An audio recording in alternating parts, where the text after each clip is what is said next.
Hey everybody, I'm Pastor Jerry, one of the staff pastors here at Discover Life Church, and I'm excited to be with you today. I want you to do a favor for me, if you would. If you're on Facebook, click share. If you're on YouTube, hit share, and you can do the same thing on Instagram. Share it with as many people as possible, because I believe today will be a word that will help somebody. It not only will help you, it could help people further down the road. Pass it along to everybody.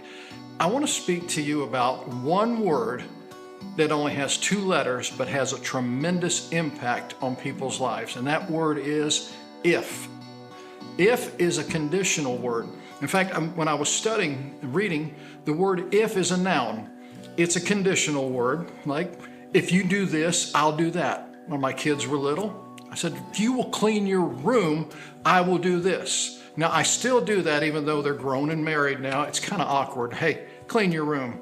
That's a dad joke. But if you will look through the Bible, you will see the word if used in many, many contexts. And I did some checking, did some research, and 1,029 times the word if is used in the Old Testament.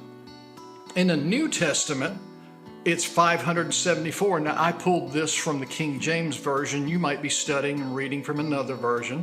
But if is the biggest word in the Bible. 2 Chronicles 7:14. I'm not going to read the whole thing, but some of you are familiar with it. It says, if my people who are called by my name. It's interesting that the word if, it's an interesting word to me because it speaks to the importance of the Bible and how it speaks directly to our responsibility to God Himself. Most promises in the Bible, they are conditional, and the word if always speaks to those conditions. Our responses to God's commands affect our relationship with Him, and it determines what we receive. So it's one of those, you do for God, He does for you. Absolutely. If you serve Him, He will bless you. Here's a great example. Malachi chapter 3, when it comes about finances, about tithing. It says, see if I will not, here's the word again, see if I will not open the windows of heaven. You know, Jesus used the word if all the time. Almost half of the 574 occurrences in the New Testament are in the four Gospels. Jesus always put if on man's side, but it was never put on God's side. So it's our responsibility. And as I was making notes and jotting things down, typing things down, I thought about it, and I looked at my wife and said, does this sound weird? And she goes, no, actually, it makes perfect sense. What are you ifing about? What are you saying if to? If I could start a business, if I were, and then you can fill in the blanks. Here's the one I hear, and all of us hear. They say, okay, this is my New Year's resolution.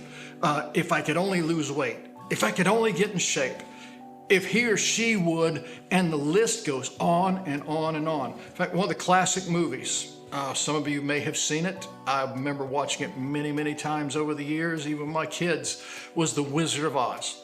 What was the one thing that they would say? If I only had a brain, if I only had a heart, if I only had courage. And in Dorothy, if I could just get home. If, for us, usually is an excuse. We always make, like as humans, we're always making an excuse. But this could be the time that we drop our excuses and turn if to I will. There are so many references that there's not enough time to talk about all of the instances in the Bible. But if is one of the most important words in my opinion. And also just in my opinion, this is one of the most important verses in the Bible. Romans 10:9. If you confess with your mouth that Jesus is Lord and believe in your heart that God raised Him from the dead, you will be saved. If you confess. That's the key right there, if you confess. And let me close with this. So let's work on changing our ifs to I wills. If you change your thinking, and change your verbiage, change what comes out of your mouth, you can change your life. and you can change the life of other people around you. So let's go from if to I will.